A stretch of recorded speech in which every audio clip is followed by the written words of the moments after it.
Welcome back to Coffee, Cocks, and Cooking with the Conspiracy Chicks. I'm your host, Brandy. Joined with me, as always, we have Witchy, who is currently attempting to manifest that a world of gluten intolerance doesn't exist. And we have Chuck, our living proof that a woman can carry a man's name with indefinitely more dignity than a man ever could.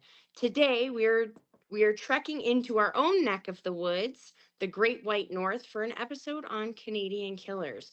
Now, you might think that we would be rehashing the Bernardos and the Homolkas and even the Picktons, but you would be sorely mistaken. You'd be surprised at how many monsters are actually lurking up here amongst the snow.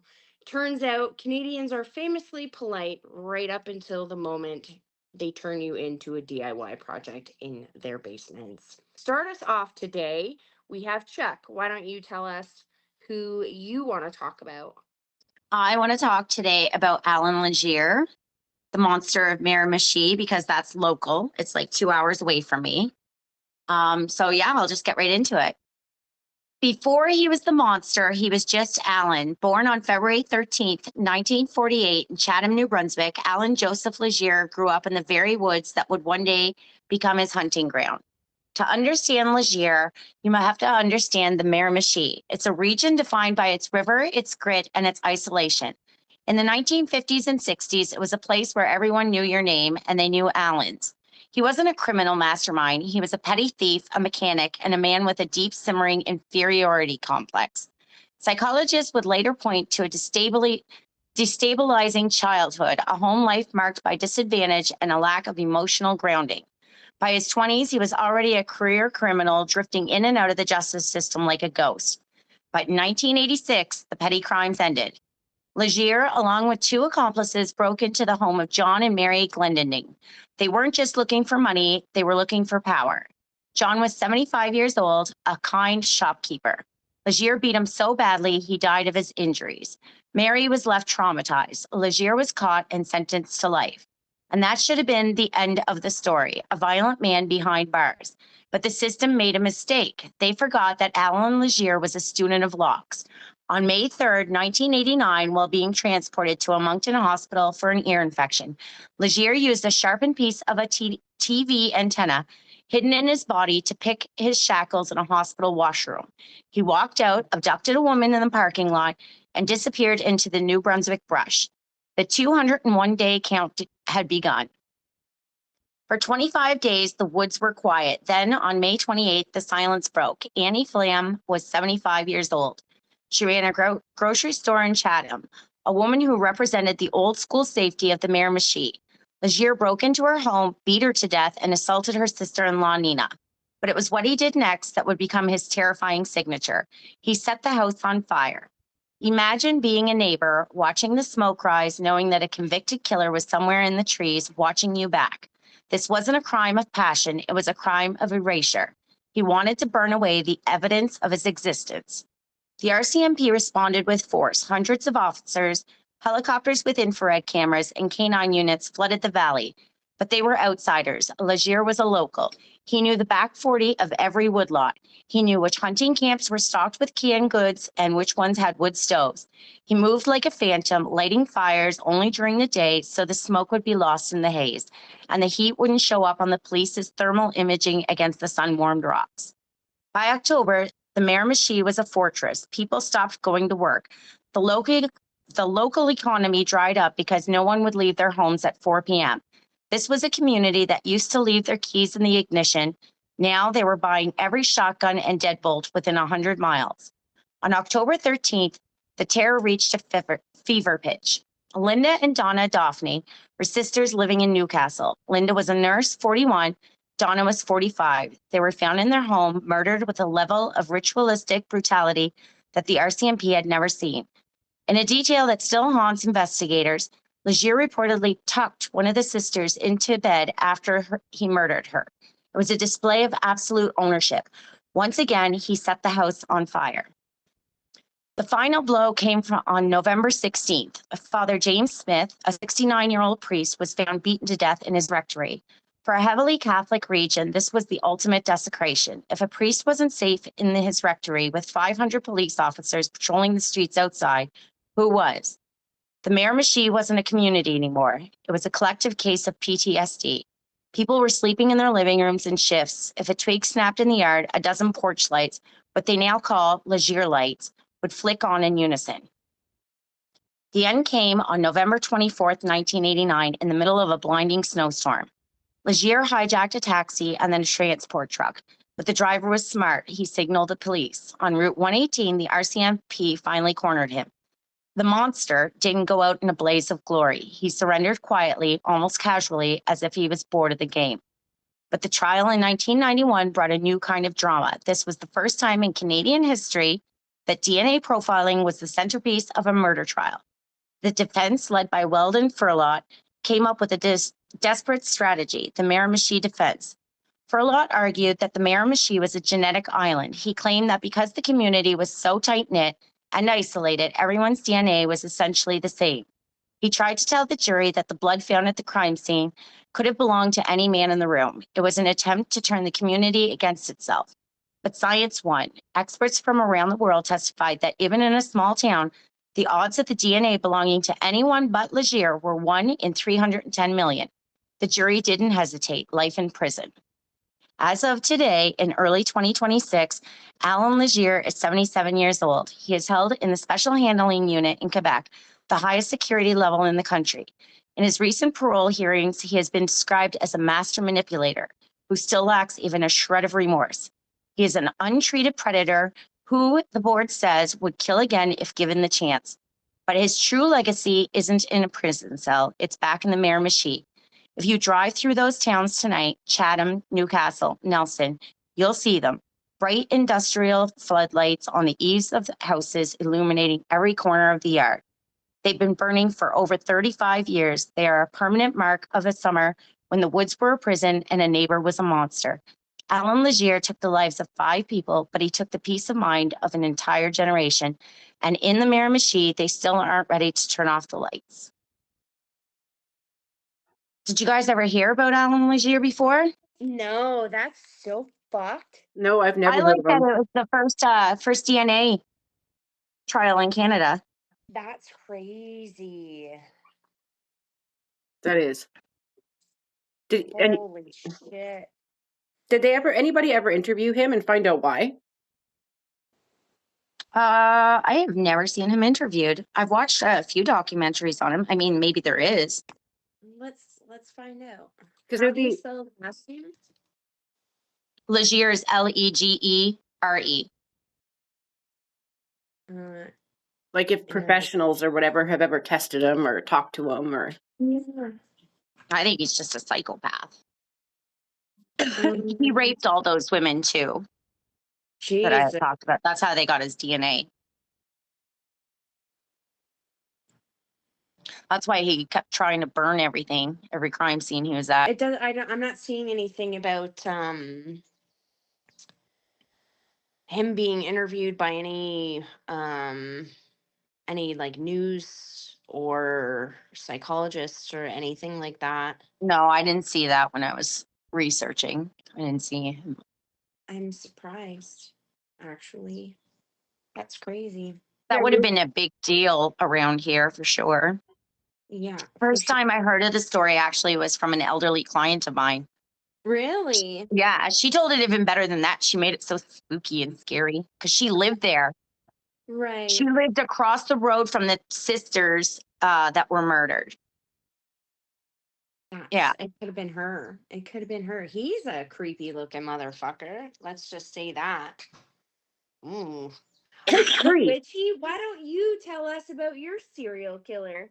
Okay, Brandy. Okay, so I'm going to be talking about Gilbert Paul Jordan. Have you guys ever heard of him? No. Okay, so today I want to talk about Gilbert Paul Jordan, a Canadian serial offender whose crimes didn't involve knives, guns, or obvious violence. And that's exactly why he was able to continue for decades. Jordan was born December 12, 1931 in Vancouver, British Columbia. He was a chronic alcoholic with a long criminal record, starting in the 1950s, including theft, assault, impaired driving, and constant probation violations. He was well known to police and the courts and spent much of his adult life cycling in and out of jail. He was also known as the Boozing Barber, a nickname that came from his occasional work as a barber and his reputation for heavy drinking. The pattern between the mid-1960s and 1980s, Jordan was connected to the deaths of at least 8 women, possibly more, primarily in Vancouver downtown east side. The women he targeted were deeply vulnerable. Many struggled with addictions, homelessness, poverty, and social isolation. Several were Indigenous women. These were people already treated as invisible by society. Jordan's method was disturbingly simple. He would meet women and encourage them to drink excessively with him. In some cases, after they became unconscious, he would continue pouring alcohol down their throats.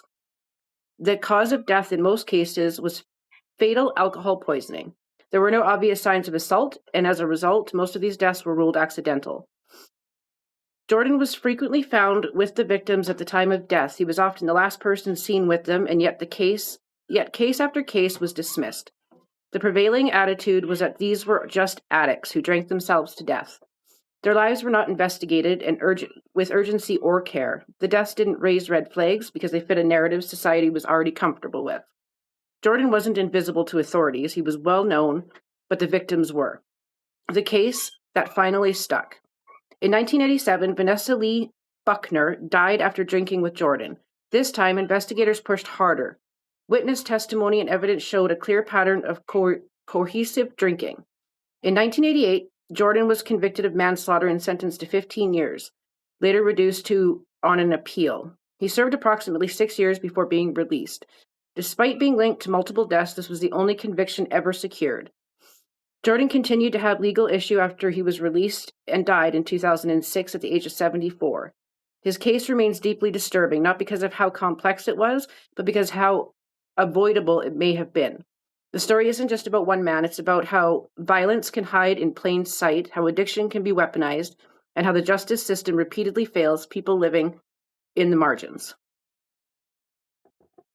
So he was a different kind of murderer. He murdered in plain sight using alcohol. That's a wild way to kill somebody. Mm-hmm. Yeah. And he So, got away with it. So Did they ever prove that he was doing it on purpose to get them to die?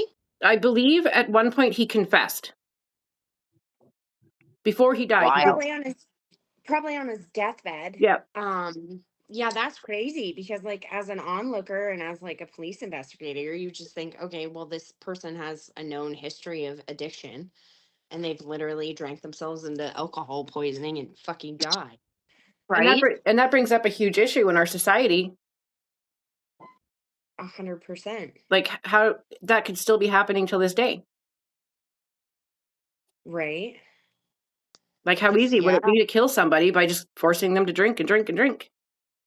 Well, not only that, but like look at the drugs that are on the market right now. Like I don't know how many people have been convicted in the last fucking 10 years of lacing drugs with fentanyl, and then these kids are not even just kids, but adults are overdosing because fentanyl is so fucking brutal.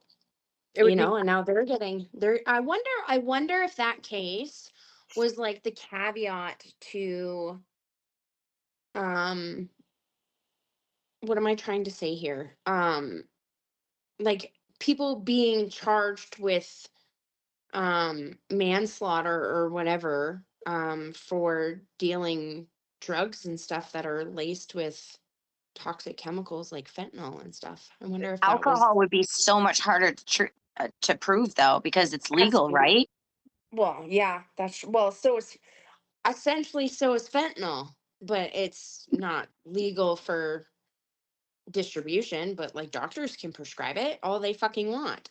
Same with opioids. So he never actually like physically hurt these people. He killed them via alcohol. Did he rape them? No, there's no history of anything other than him just killing all these women. So there's no motive. No, he just killed them. Fucking wild. Mm-hmm. Yeah. Oh, I would like to know his childhood. I just want to know his childhood. I Yeah. did hear part of his childhood in a documentary, and he was raised very poor. I remember that. And there was a lot of Yeah. like control. So Okay. that would explain his control over these women. Yeah. Yeah. Yeah. Yeah, that's Wild. Hmm. it is wild. And sad that nobody Yeah. ever, he could have been stopped, but And of That's what a with hard thing all to this prove, though. But I mean, after it happens once or twice, you'd be like, I'm not drinking with this guy. yep. well, but that's the thing though, if these deaths were underreported because they were just considered, an addiction overdose or, alcohol poisoning or whatever the case may be, right? Like you're not going to hear about that in the news. So like how would anybody know unless word got around that all these people were dying around him? But again, if the word's not getting out there, then what do you do, Yeah, right? that's true. Yep. It's a sneaky way. Yeah, and like I mean, I feel like that would be a long, excruciating death that would be like super expensive, like essentially. Like, That's why I found him fascinating, though, because he found a way to kill a lot of people mm-hmm. without leaving a trace. It's kind of genius. Alcohol And poisoning isn't very long or painful. oh, well, that's good. No, because you usually pass out a certain point, right? And then he Yeah. would just Yeah. force feed the alcohol down their throats until. Essentially, they would just basically fall asleep. There would be other things happening to them, but they wouldn't be aware of it. Like they'd be throwing up or they'd be, their system would shut down. That's painful, but they would not be aware of it because they'd be so Out of it. obliterated. Yeah. Yeah, that's true. That's true. All right. Well, I guess it's my turn, and I am going to talk about Bruce MacArthur. Anybody heard about him? Okay, so Bruce MacArthur, otherwise known as Thomas Donald Bruce MacArthur, was born in October of 1951 in Lindsay, Ontario. He was raised on a farm in Argyll in the Kawartha Lakes region. Parents fostered a bunch of kids from the Toronto area who were troubled. He grew up devout Catholic and he was a homosexual. So all of his classmates, they were like, oh, he never seemed to really fit in, et cetera, et cetera. So he had met his wife in his younger, or I guess older teens, and ended up marrying her by 23. Her name was Janice Campbell. And then in the early 90s, he began having affairs with men. And he had come out to his wife, but they remained living together. And then MacArthur separated from his wife around 97 and moved from the family home to Oshawa, or sorry, moved from his family home in Oshawa to Toronto, in which he had frequented the church in Wellesley area of Toronto, which is the known gay village of Toronto. And then he had begun to see a psychiatrist because obviously growing up devout Catholic and being homosexual was not a thing. And he was prescribed Prozac. Around that same time, he he got into landscaping. And then around early 2000, 2001, MacArthur followed a gay actor, back to his apartment named Mark Henderson. And for whatever reason, MacArthur carried a pipe around, which is a weird thing to carry around if you're a landscaper. And he ended up striking Henderson several times with the lead pipe before Henderson lost consciousness. Once he regained consciousness, he called the police and explained the situation. And then MacArthur turned himself in shortly after the incident and pled guilty to assault causing bodily harm. And then, so between 2000 and 2012, there was a number of missing homosexual men from the gay village area. And then the Toronto Police Force had started up a task force called Project Houston after a bunch of these men went missing from that Churchill Wellesley area. And then they had, so around 2013, Project Houston identified another couple missing persons cases linked to the geography and the lifestyle. And then later in 2013, an anonymous tip came in linking MacArthur to two of the multiple missing men, which led to them investigating him. And then shortly after Pride in 2017, a man named Andrew Kinsman disappeared near his residence.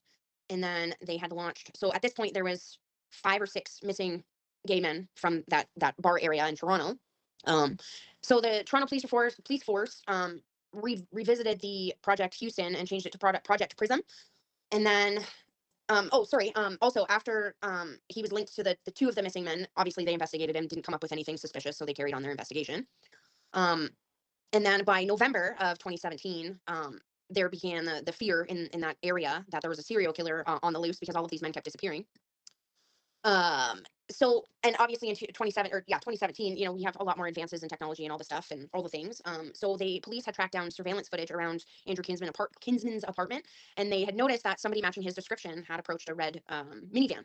And there was about 6,000 similar models registered within the area, which one was registered to Bruce MacArthur. So obviously that struck suspicion, but whatever. It's circumstantial evidence at best. So in late August, early September, police were able to match the actual van to MacArthur's apartment. And then when they went to investigate, the van was no longer there. So police obtained a production order to get the location on the whereabouts of where he was and the vehicle was around the time that Kinsman had disappeared. And that's where, they track any GPS in your vehicle, or they contact your phone company, they ping, where you were. And because he was in that immediate vicinity, because the pinging isn't accurate to a T. So they were able to, from doing that, they were able to locate the red minivan at a Dom's Auto Part salvage place. And after investigating the vehicle, they had found trace amounts of blood from two of the missing men. So Kinsman and Ezen, yeah. So obviously police were able to obtain a warrant for his apartment and didn't find anything because, again, blood, circumstantial evidence. They're, it's not circumstantial, but it wasn't enough to charge him with anything. So after police put a surveillance unit on MacArthur, they decided to arrest him after they saw a young man entering his apartment. And upon entering MacArthur's apartment the second time without the warrant, they seized 5 phones, 5 computers, 3 cameras, and a dozen flash drives. And I guess the evidence that was found on all those devices prompted him to be charged with 2 counts of first-degree murder. So I can only imagine what they found on there. And after the search of MacArthur's apartment, they also obtained a search for the he rented a piece of property for his landscaping business. So they obtained a warrant to search that premises with cadaver dogs. And by the end of it, they had found enough evidence to charge him with 8 counts of murder. And then on January 19th, he pled guilty to all 8 counts of first-degree murder and was sentenced to life in prison without the possibility of parole. And it is claimed that MacArthur is the most prolific serial killer to have been active in the Toronto area and also the oldest known serial killer in Canada. Oh. Yeah. So he literally went around and frequented the gay bars and brought these men home. And they were all of his, well, sorry, not all of him, all of his, out of his 8 victims, 7 of them were newly immigrated to the country that were on work visas. He probably thought they wouldn't be missed as much as Right. somebody local. Yeah. Yeah. Because they have a family here to report them missing, right? I wonder when the police first started investigating if they knew they were looking for a gay man, or if they thought this was a homophobic act of violence. That's what they said. They originally thought it was homophobic act of violence, hate crimes, because all, like, these 8 men all went missing from the Church and Wellesley area, which is the known gay village in Toronto, right? So they thought that these men were going missing, and there was a serial killer that was acting on hate crimes. And I remember reading that too in the paper at one point, that they thought it was a homophobic person that was going around killing all these men. So did they say what his motive was? Was it sexual assault? I think they didn't say what his motive was, but I'm guessing just because he was born devout Catholic and was homosexual, it was probably linked to the fact that, he was not comfortable in his own lifestyle, so he was killing these men that he was having relations with. Yeah. There was a conflict inside of his own self. Yeah, so he was, like, ultimately killing the thing that he hated the most about himself. And then, dead men tell no tales, right? So nobody can say that he's gay if there's no evidence of it. But didn't his wife know? Yeah, so he did come out to his wife, but I guess she would have been the only one. Yeah. But yeah, crazy. Killed 8 men. And all of them are immigrants. All but 2, yeah. So Andrew Kinsman wasn't an immigrant. And what was the other guy's name? Hang on, let me look. I had it. Unfortunately, like, the names were, obviously most of them were of Indian descent, and I can't pronounce them, and I will not pretend to, and I will not try to butcher the victims' names. So Andrew Kinsman, he was 49, and yeah, so MacArthur tried to employ Andrew Kinsman for his landscaping business.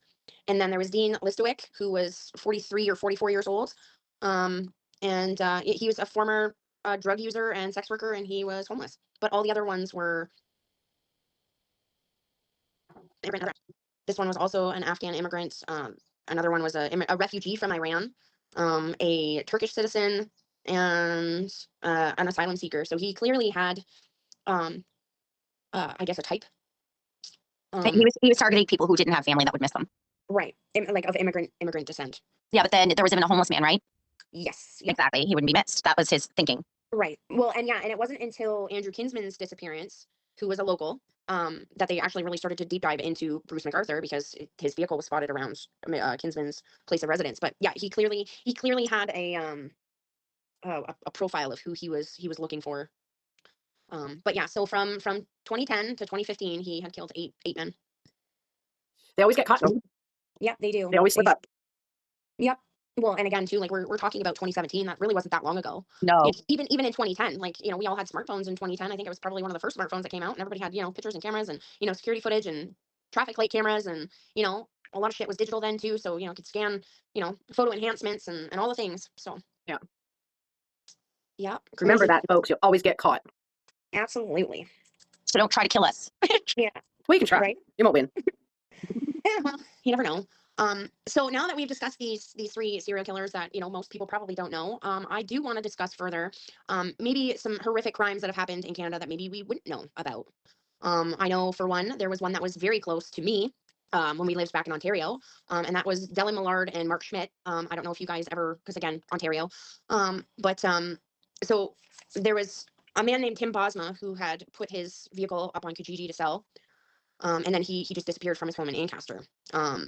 So that was a big thing in the area, because Ancaster, yeah, it's big, but it's small enough, and it was very close to my hometown.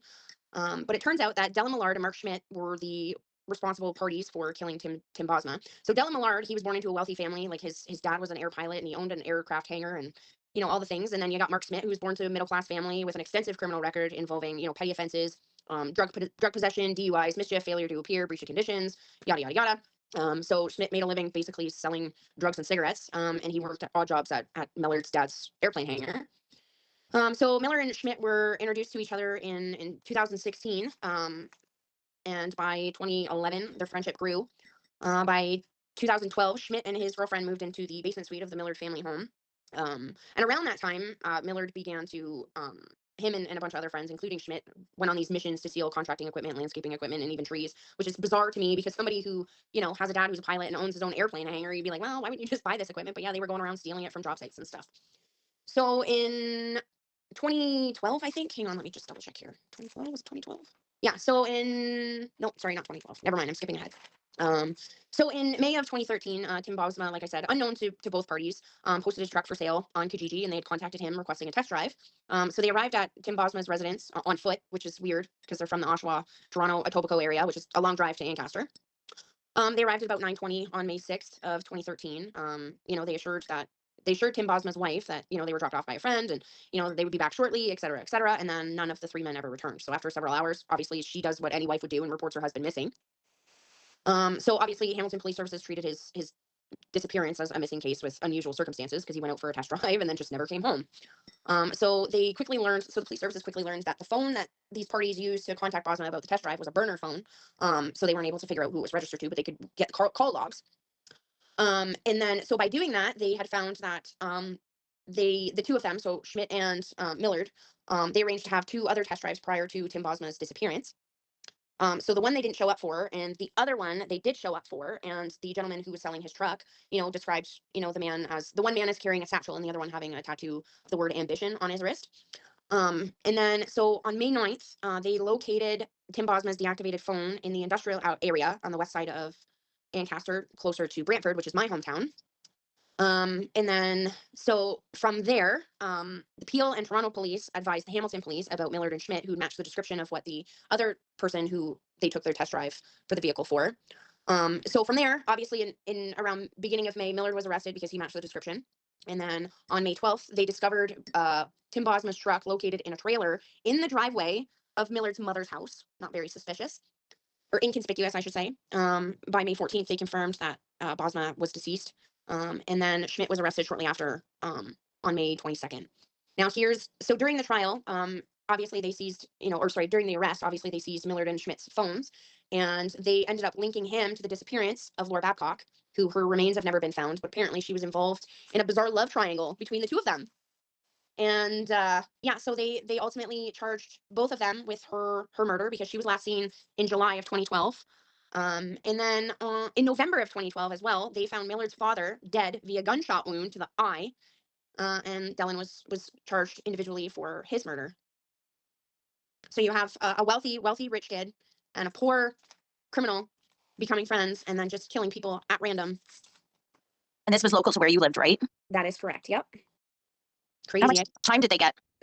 So Dylan got 25 years without the possibility of parole. And Dylan was charged with 3 counts of murder, and I think Schmidt was only charged with 1. Yeah, so he pled not guilty. but he was found guilty anyway.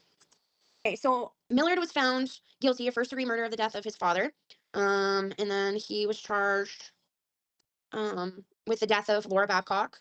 So yeah, so they both were sentenced to life in prison with the parole ineligibility period of 25 years to be served consecutively, with the previous sentence meaning they would serve a minimum of 50 years and will not be released prior to 2063. Oh, okay. Yeah. I was just wondering if there was a difference between the rich kid and the poor kid's sentencing. Yeah, no. So on June 17th, 2016, the two men were convicted of first-degree murder in the death in Bosma's killing and were sentenced to life imprisonment with no parole eligibility for 25 years. And then they added on the additional sentencing for the Laura Babcock, and then for Dylan Millard, he was charged individually for his father's death, in which he is serving a minimum of 75 years sentence before becoming eligible for parole. Okay. Yeah. And then Matthew Ward Jackson, he was an acquaintance of Millard, and he was sentenced to 11 years imprisonment after pleading guilty to 9 charges relating to gun possession and trafficking. That was because the gun that he got, so the gun that Millard got to kill his father came from this Matthew Ward Jackson. Yeah. And he was already incarcerated for a different conviction prior to being convicted of providing the revolver that killed Dylan Millard's dad. Oh, and then an inmate stabbed him. Yeah, so he was also charged with assault causing bodily harm and weapons possession. On top of it all. Crazy. All right, Mandy, why don't you talk about another one? So when I was a teenager, it was like 1990. It was the murder of Donna Charlie. I don't know if anybody's ever heard of her. No. So it happened in 1990. Donna Charlie was killed by her boyfriend, Gerald Samist. So what he did was he decapitated her, put her body in one spot and her head in another. And so he was convicted in 1992, where it made huge headlines because he admitted to decapitating her but not giving any other information. So he was charged with murder. The case came up again in 2022 when somebody in Prince George, BC finally found her remains up on a place called Connaught Hill. So from 1992 to 2022, it took that long for somebody to find part of her body. 32 years it took for somebody to find even just part of her body. Half of her body is still missing. It was only her head that was found. But he was charged with second-degree murder, and then that was overturned, and he then pleaded guilty to manslaughter, and then was later declared a dangerous offender due to his history of extreme violence against women and was locked up indefinitely. But they still haven't found her other part of her body. He never said where. So they've only found her head. And he won't tell. And the only reason her head was found because somebody found it, or he would have never said anything. But he did say that he separated the parts, and he did say that the body was in an empty lot and the head was on Connaught Hill. Jeez Louise. And I'm guessing that's a big area. Connaught Hill I'm guessing a big area. No, it's just a small park in the middle of the city. So do you remember where you stayed at that hotel? Yeah. And off in the distance you can see like a small mound, a hill. Yeah. That's the park. And it took police 32 years to find her head, and they didn't even find it. A bystander found it. Yeah. Somebody up there hiking in the park found it. Imagine. But he must have been like bushwhacking. This guy up there must have been bushwhacking or something, and maybe erosion or whatever it's called pushed the skull out of the ground somehow. Oh, so he buried it. He didn't just like throw it somewhere. I'm assuming he probably buried it. Why would police okay, so did he tell the police that he separated her head from her body and put them in 2 different locations, and the police didn't think to send a cadaver dog to Connaught Hill, or was this after the fact, like after he was incarcerated? I will point out that the Prince George RCMP are some of the most corrupt officers in the world, so there could have been reason for it. Okay. But I mean, it took over 2 years for him to even get caught, and he was caught randomly for another reason, and so maybe by then it was too late. I mean, she went missing in 1990. He was caught in 92. So I mean, 2 years there could be possibly nothing left of that skull, right? Yeah. Yeah. Yeah. Wildlife. Unless it was dug by the critters, but yeah, no decomposition after 2 years, you would think. But it was a huge thing in BC. Like people, all of us teenagers, everybody was terrified because she went missing. She just poof, gone. But yeah. Yeah. That's wild to me. Like. But he happily admitted to the police when he was caught in 92 that he dismembered her and told them that part of her was buried in Connaught Hill. You think they would have dug a little deeper? Yeah, you would think. Like, send a cadaver dog. Like you said, it's not a big area. Like send a fucking cadaver dog. Mm-hmm. Like even after 2 years, I feel like a cadaver dog would be able to find something. Oh, probably. Because like there's still bone marrow in your bones that can be. Yep. Even after 2 years, like there might not be any flesh left, but like you would think there would be some type of. I don't know. I don't fucking know. That's fucked up. Mm-hmm. That's fucked up. Just randomly. I apologize if you can hear the screaming puppies. Oh. No, I can't hear them. Any motive? Like, was there financial difficulties? Was there? He had a life. No, his whole life he abused women, beat women. He would find like sex workers, and he was always like raping them, and he was just a horrible person in and out of jail. And he decided one day it was going to be his girlfriend. She might not be his only victim. He might have done it before somewhere. Probably not. Yeah, I mean, if he didn't tell then, and he's not gonna tell now. Mm-hmm. Like the Black Widow of Canada, essentially. But he'll never see the light of day. He'll be in prison for the rest of his life. And here's the thing, though. Like, you think about it, right? Like, if he has a long history of abusing women and raping sex workers and, like, all these things, right? Like, let's be honest, people aren't going to be reporting sex workers missing. You know? So, like, how far is that from the Highway of Tears? Just asking for Highway of Tears goes right through Prince George. There is actually another. So I don't know if you guys have heard of Cody Legenbrukoff. I can say I never say his name, Maybe. but he was caught on the Highway of Tears, and he killed 5 women, including a 15-year-old. You should look up his. I'm pretty sure you can find a documentary on him if you search his name. But I've always said, because he was caught on the Highway of Tears, and I always thought that was like, if he's killed all What these was the women, last name? it's spelled, so it's Cody, Mhm. Legeebokoff. I'm pretty sure there's a documentary. He's Canada's youngest serial killer. Ah, yes, I've heard of him. I knew it was familiar. But yeah, he was caught on the Highway of Tears. So makes you wonder. Yeah, Makes me wonder. born in We'll have to do another true crime episode.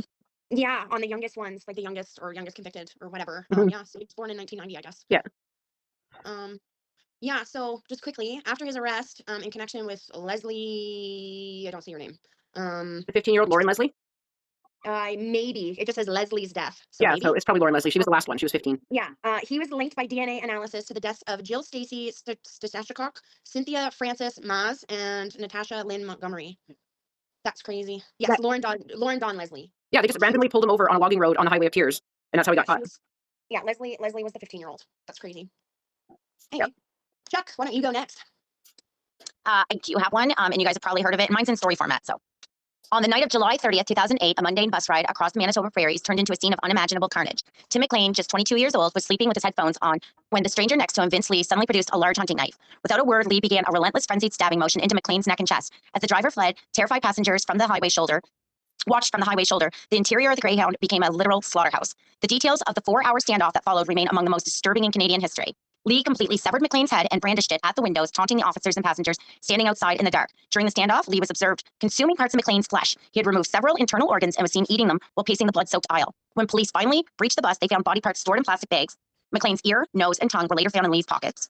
The crime scene was so traumatic that it left a trail of secondary victims. One of the first responding officers eventually took his own life, and many passengers suffered from permanent PTSD after witnessing the mid-aisle butchery. Despite the visceral brutality of the act, the court found that Lee was in the throes of untreated schizophrenia. He believed he was executing an alien on God's orders. This led to his not criminally responsible verdict, his eventual rehabilitation, and his 2017 absolute discharge under the name Will Baker.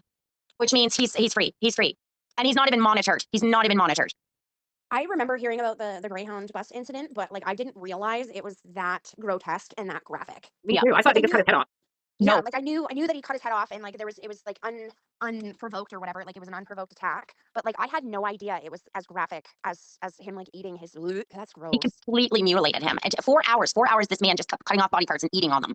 In front of the windows, like just going to the windows and doing this in front of the people. And to think he's still out there and he can do it again. Right, Yeah. he's unmonitored. The doctor said, oh, he really shows a good interest in taking his medications regularly. That makes me feel good. Yeah, that doesn't. Doesn't mean he's going to. Exactly. Like he could get to the point where, and you see it so many times, like just even in your real life, right? Where people, maybe they take antidepressants on a daily basis and then, they decide, oh, well, I feel better now. And then they stop taking them. And that could happen at any point in time because it happens to even people, like I said, who take antidepressants or even people who take ADHD medication. They decide that they're fine and they feel better and they don't need it anymore. And So what do we think when somebody is found, not criminally culpable? yeah, I do you don't- think they should still stay in an institute of some sort? Because I do. I think they should be, you do something that gruesome, you should be institutionalized for the rest of your whole life. I would agree with that because like and here's the thing like people can't help if they're schizophrenic, No. right? And medication does help, but it doesn't make the problem go away. Like people can still have schizophrenic breaks even on medication, and you see it too in people who suffer from bipolar disorder. Same thing, they go manic, right? Even on medication. Yeah. So for people who are not found criminally culpable because of their mental health, they should be required to maintain in an institution to ensure that these things don't happen in the future because at any point in time they could just snap Yeah. again. Exactly. But like if you're found not criminally responsible because of a mental health disorder, then that's a disorder that gave you basically, I don't want to say a free pass, but basically a free pass to commit heinous fucking crimes. Anybody and their brother's uncle could say the same. Yeah.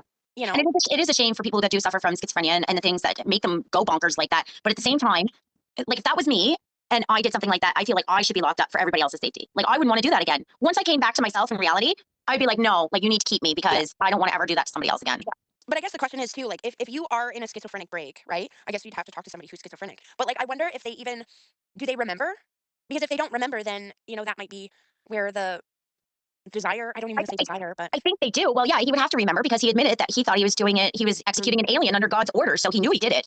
but did he say that while he was experiencing his psychotic break and was arrested, or I'm was not this sure. after? See, and that's the thing. Like I don't know, but I don't know enough about it either, like about schizophrenia either. But like, yeah, I don't know. I feel like if you have a disorder to the point where you're doing heinous, horrible fucking things to people, like decapitating them and eating them, you probably shouldn't be around in Gen Pop. Like, you should probably spend the rest of your life in a padded room. Yep, I agree. No, 'Cause, it's like, just going to do that. yeah, like, just because you're not criminally found responsible doesn't mean that, you don't have some responsibility for your own actions. Ladies, that was a very grotesque and eye-opening experience episode. I learned a lot, and I guess Canadians are not as polite as they like to say we are. On that note, we will see you next Tuesday for our episode 16 on Reddit reviews. Have a good day.